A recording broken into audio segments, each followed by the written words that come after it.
عارفين ليه بناخد لقمة البركة بعد ما القداس يخلص؟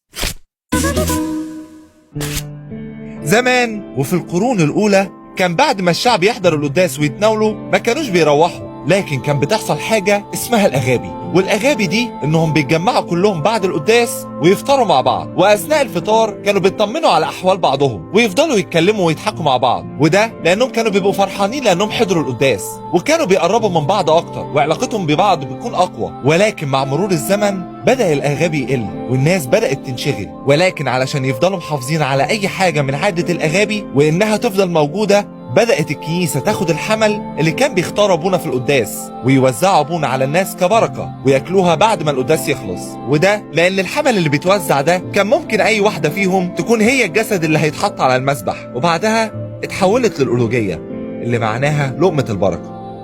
وانت كمان صل معايا وقول: يا رب بشكرك يا رب على انك دايما مهتم بيا. أرجوك يا رب كمل معايا، ابعد عني يا رب حروب عدو الخير، احفظني منه ونجيني، عدينا من تجاربه بسلام، وابعد عني كل شر وكل هم وكل تعب.